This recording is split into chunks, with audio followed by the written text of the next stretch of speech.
Saudi আরবের king Abdul Aziz public library সম্প্রতি ১০০০ বছরের পুরনো একটি বিরল কোরআনিক পাণ্ডুলিপি জনসমক্ষে উন্মোচন করেছে।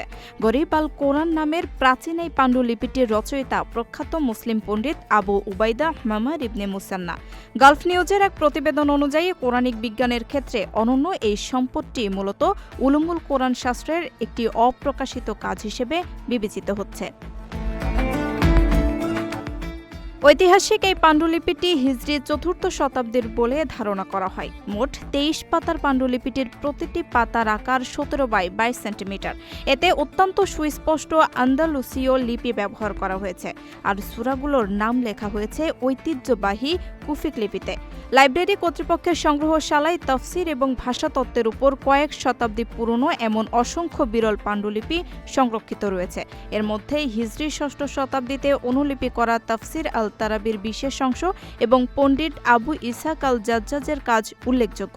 বর্তমানে এই আর্কাইভে তফসির বিষয়ক ১৮৫টির বেশি পাণ্ডুলিপির পাশাপাশি তিলাওয়াত পদ্ধতি ও ব্যাকরণের শত শত প্রাচীন গ্রন্থ রয়েছে। বিশ্ববাসীর কাছে ইসলামের সমৃদ্ধ জ্ঞান ভাণ্ডার ও ঐতিহ্যকে তুলে ধরাই নিদর্শনগুলোর প্রদর্শনের মূল উদ্দেশ্য। প্রাচীন ঐতিহ্যের সঙ্গে আধুনিক গবেষণার সেতুবন্ধন তৈরি করতে এবং গবেষকদের জন্য দুষ্প্রাপ্য সম্পদগুলো সহজলভ্য করতেই এসব প্রত্নবস্তু উন্মুক্ত করা হয়েছে।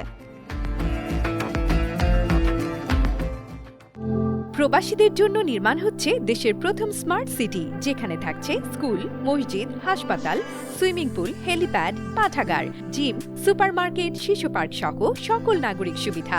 মাত্র ৩০ লাখ টাকা বিনিয়োগে মিলছে আকর্ষণীয় ফ্ল্যাট। প্লাটিনাম ইনভেস্টরদের জন্য ঢাকা বিমানবন্দরে ভিআইপি প্রোটোকল সুবিধা। বিস্তারিত জানতে যোগাযোগ করুন স্ক্রিনে দেয়া হোয়াটসঅ্যাপ অথবা ইমো নাম্বারে।